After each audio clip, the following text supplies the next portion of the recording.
Good afternoon. Welcome back to Passionate World Talk Radio Network, a wholly owned subsidiary of Global Media Network, LLC, Educate, Enlighten, and Entertain. Today is the third episode of Money in Politics. And today, with your host, Lillian Cauldwell, we're going to discuss about this money being put and used in elections, not just for presidential elections, but all federal elections. Yes, I'm going to add some of my own opinions to it to call attention to what's really going on, and also to let you know that our call to action involves you, the audience. So either text us at 484-364-1032 or email us as pwrnetworkllc@gmail.com and let us know what you think about the series, what you think about any of the episodes that I am providing you with information on, and what you would like to hear on Lest We Forget Historical, because it's very important for us to stop that which has been going on before. Just because it hasn't been solved yet doesn't mean it can't be solved now.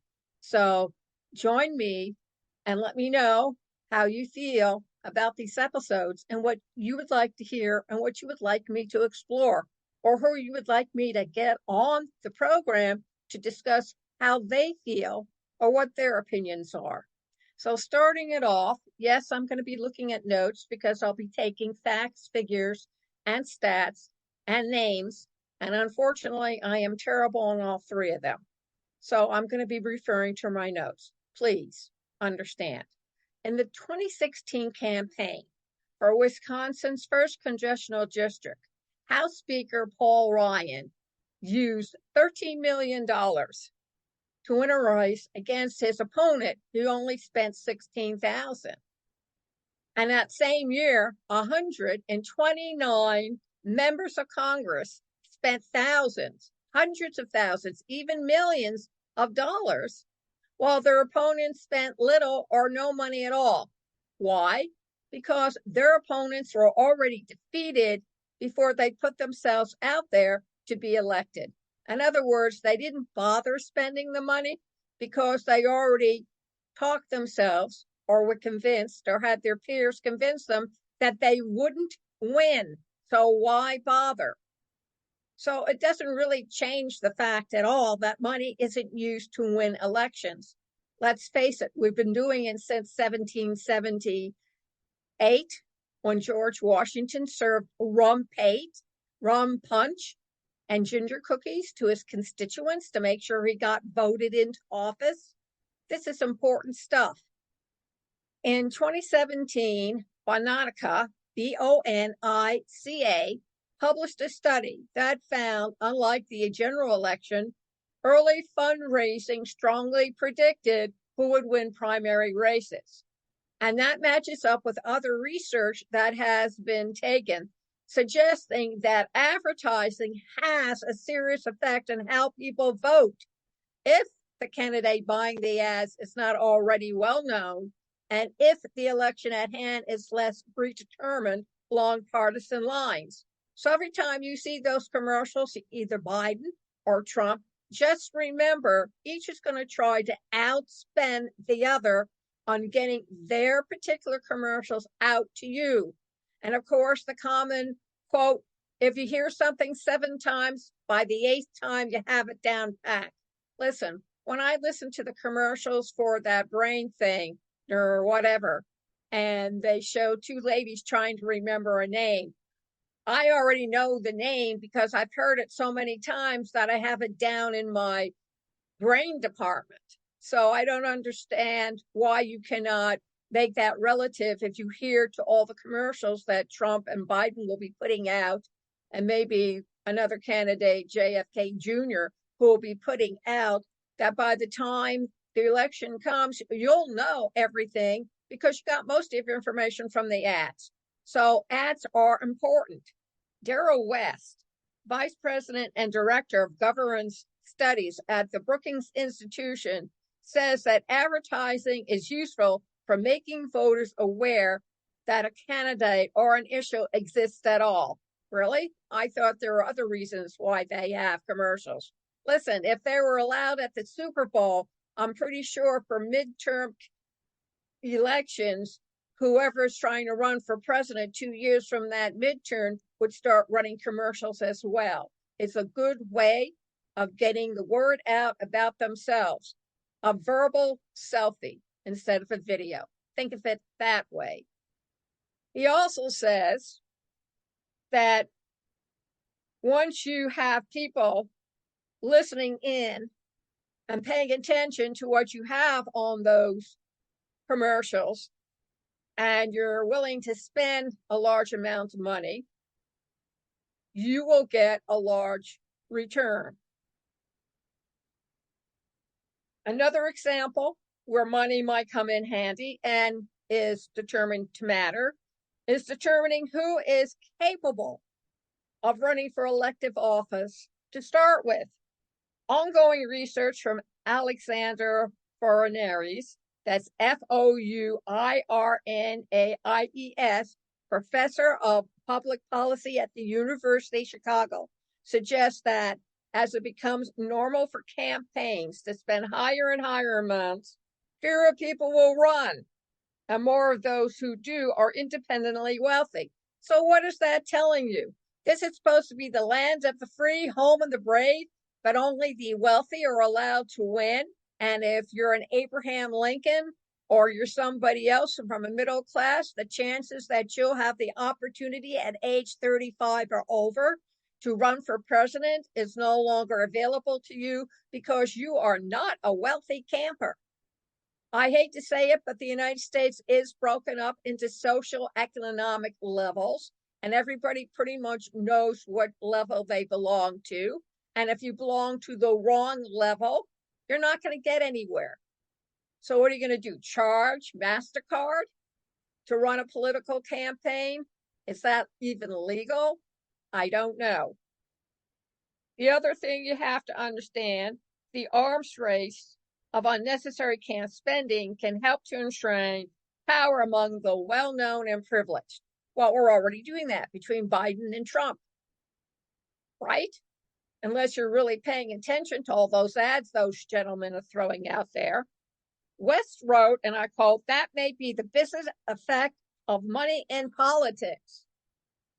Okay, he compares it to a campaign is like a dinner party, and fundraising is the plates and silverware. You may work hard. You may get a lot of other things right.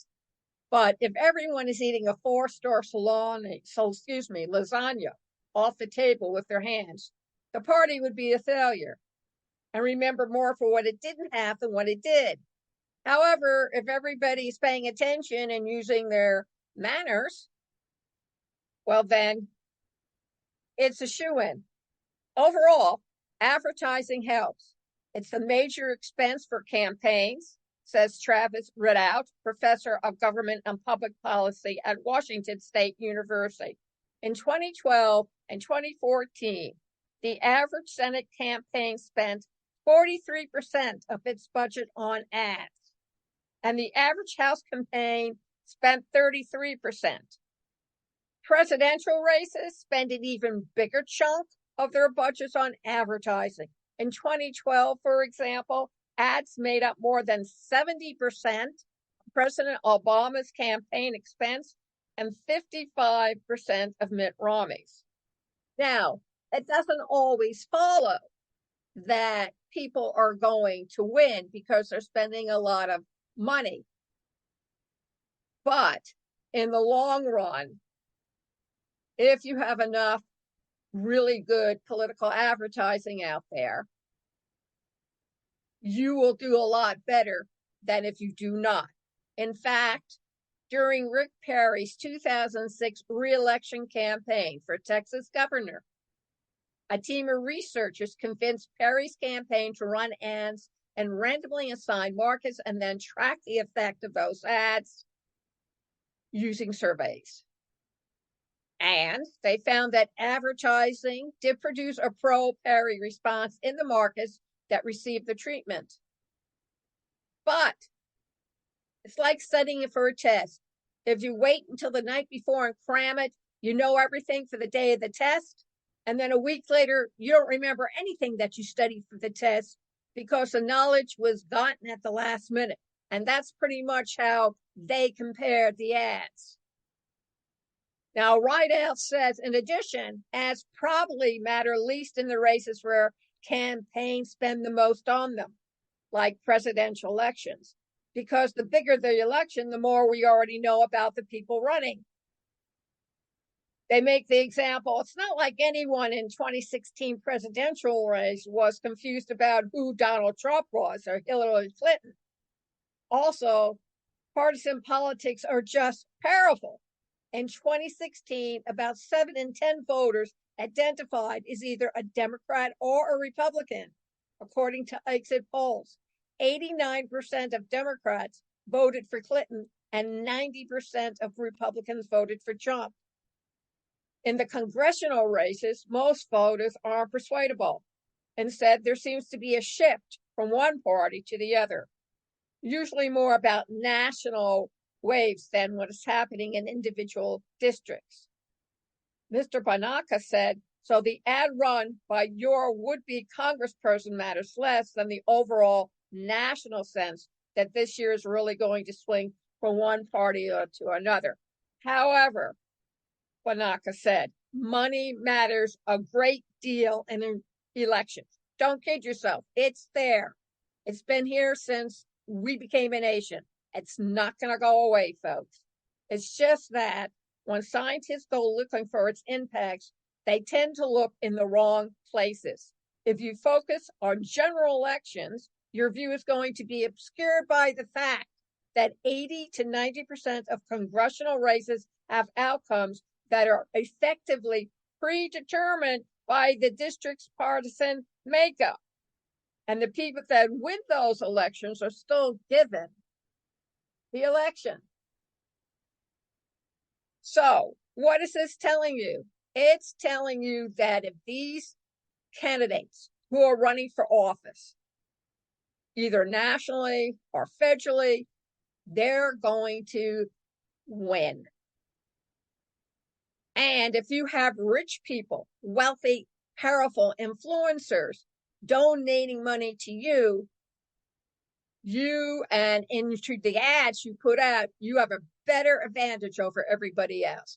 Fortune magazine said in 2014, they used big donors like billionaire Tom Steyer, who poured $50 million into TV ads for various candidates. And if the big donors wanted their dollars to actually affect the outcome, they should focus spending on issue referendums, small races, and long-term strategies. Now, they do suggest that if you're going to donate, the best time is early on in the primary, when out-of-the-gate boosts in fundraising can play a big casual role in deciding who makes it to the general election. However, your ads start to become less effective. If Rick Perry's study made you think it's best to advertise the week before election, it's too late. Everybody's already made up their mind. So that is something that you want to be aware of. And let's go back just a little bit. Back in 1777, Troy writes that one of the big expenses for would-be politicians was rum punch. George Washington spent a portion of his relatively modest campaign chest on liquoring up voters and handing out cookies and ginger cakes. And then in 1777, James Madison ran for a seat at the Virginia House of Delegates.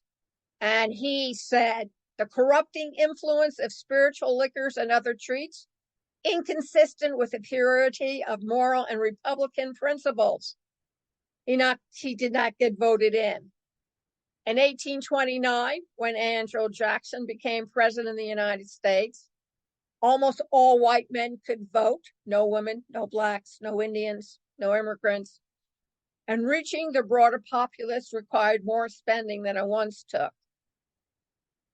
Jackson built a system of patronato, raising contributions from office holders to keep the political machine running smoothly. He also fought moneyed interest, stopping the recharting of the Second Bank of the United States, even as the bank spent big money to bring other politicians to his side. Jackson said, whether the people of the United States are to be governed, or whether the power and money of a great corporation are to be secretly exerted to influence their judgment and control their decisions. That's exactly what we're happening. Now, as we got into the 20th century, populist and rebel Republicans known as mugwumps, MUGWUMPS, spoke out against the corrupting influence of money on politics. And after James Garfield election in 1880, one reformer complained that the Republicans, quote, bought Indianas as you would buy so much beef. Think about that, folks. Is that relative to today's ongoing election for the 2024 presidential election? And 1896 corporations, including Standard Oil, poured money, helping Republican William McKinley defeat populist Democrat William Jennings Bryan. In the early 1900s, progressives among ranking journalists helped pass laws banning corporate campaign contribution and requiring the disclosure of campaign funds. The laws weren't particularly effective. Remind anybody of today? As the century went on, spending rose dramatically, driven partly by the mass media's growing power to influence potential voters. Since Troy's paper was published, we've seen a few more come into the fray, notably the McCain-Feingold reform law and the Citizens United Supreme Court decision. And debate on this is not going to go away. So, what are you learning from this? What you're learning from this is money will always be available for the wealthy, the influential, and the power mongers of our United States to get what they want, when they want it, how they want it. But it's up to you as citizens of the United States to decide whether or not you want them to continue business as usual. Next week, we're going to be starting another mini series on another subject. Maybe you can help me. It's, do demonstrators at the college campuses go too far? Or should we talk about scams and how they happen to even the most experienced, mature, to the youngest and inexperienced? Let me know. 484-364-1032, PWR Network LLC @gmail.com. Passionate World Talk Radio is looking for passionate people who want to become hosts on our station. Text us at 484-364-1032. Name, email, phone number, good time to call and discuss. Or send us an email, pwrnetworkllc@gmail.com. Name, phone number, email, and what's a good time to call. Please, today, internet radio needs to hear the truth from us, the peons who support all these influential, wealthy, powerful people who think they got where they got today, but they didn't get there without us, and we need to keep reminding them of that. You can listen to this program on youtube.com/Passionate World Radio, PW Talk Radio. You can also listen to it over at passionateworldtalkradio.com/blogs. Come and join us, leave a comment, get your voice heard. In today's technological world, it's based on communication and visual. Be seen, be heard. Let us know what you think, what you like, what you don't like, what you're opinionated about. Thank you all very much for listening. And remember, please tune in next Friday, 3 p.m. Lest we forget historical. Thank you and have a great weekend.